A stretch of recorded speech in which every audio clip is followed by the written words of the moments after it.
A Netflix continua tentando emplacar o seu tão sonhado Oscar de melhor filme. E dessa vez chamou ninguém menos que Jacques Audiard, que já foi indicado ao Oscar de melhor filme estrangeiro. Será que agora vai?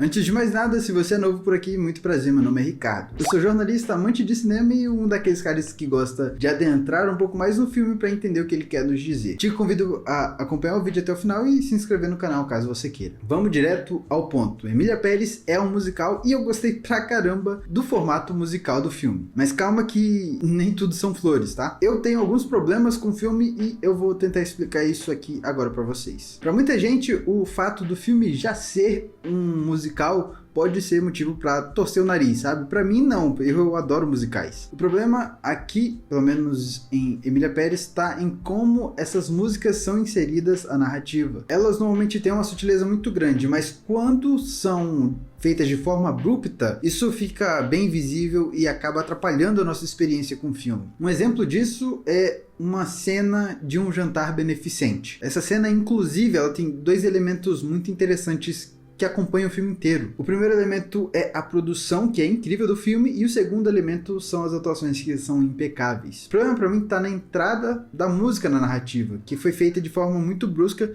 e acabou me tirando um pouquinho da cena, sabe? E eu nem falo que é mal feita, sabe? Porque não existe isso, mas o ponto de ser, por vezes, mal feita pode ser proposital nesse filme aqui, o que é muito interessante e quebra um pouco das estruturas que a gente tem nesses filmes.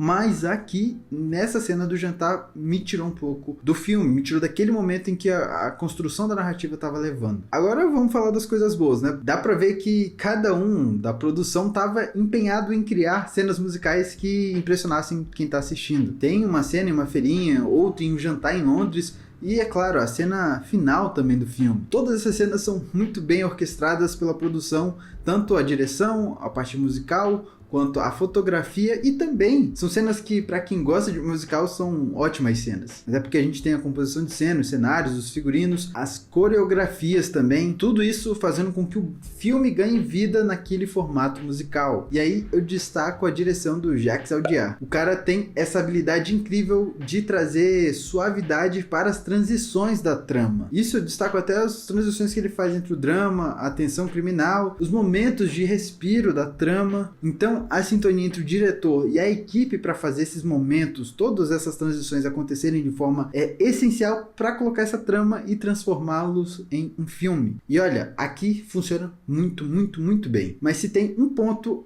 que eu diria que é o mais alto de Emília Pérez, são as atuações. Eu diria que mais, são o que carregam esse filme, começando pela Zoe Saldanha. Ela é uma protagonista desse filme aqui, e com o carisma e a presença que ela tem em tela, ela carrega a gente na jornada da sua personagem de forma tranquila e sem parecer que tá forçando a barra para levar a personagem para aquele lugar. É muito diferente do que a gente está acostumado a ver ela fazer, até porque é um filme musical e em espanhol. Agora, se tem alguém que brilhou realmente nessa história aqui, nesse filme, é a Carla Sofia Gascon. Essa mulher é uma força para esse filme, sabe? Ele entrega tudo ali. No começo, ela é um traficante ameaçador, mas assim, quando a transição acontece em si, a transição do seu personagem, aí eu digo que ela brilha ainda mais para entregar no filme e para receber uma indicação ao Oscar. Merecidíssima a indicação da Carla Sofia Gascon. E eu tô falando só da transição, do arco do personagem em si. Nem tô falando da parte em que ela atua cantando,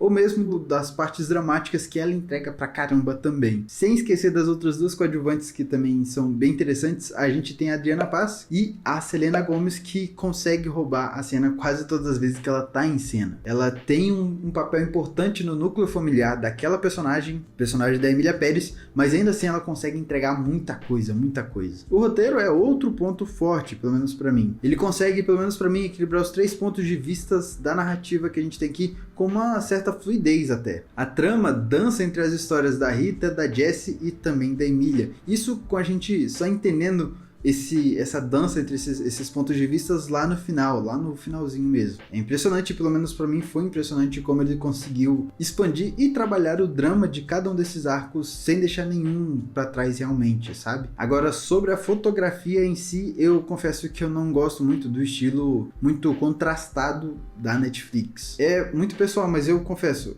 muito contraste e acaba dando muito realce para as sombras. E às vezes isso me incomoda, deixando muito escuro. E às vezes isso me incomoda pra caramba enquanto eu tô assistindo os filmes da Netflix. Mas aqui até que vai, porque ele é usado de uma forma criativa, sabe? Artisticamente criativa, que faz sentido nos números musicais. O Paul Guilherme, o diretor de fotografia desse filme aqui, faz um trabalho com essas sombras muito preciso e eu diria até que visualmente impactante nesses períodos musicais que a gente vê esse tom. Então, no final das contas, Emília Pérez é um filme muito bom. Ele tem nas atuações o seu ponto mais forte, mas não só nisso, ele também acerta em cheio na direção e no roteiro do longa. Apesar disso, o final do filme ainda deixa alguns pontos a desejar. Talvez é nesse ponto final que muitos saiam com a sensação de que o filme não foi tão bom quanto ele poderia ser ou quanto ele foi. Mas, no fim das contas, o que importa é a jornada de um filme. E essa jornada com um filme repleto de transformações é o que faz esse filme aqui ser muito bom pra mim.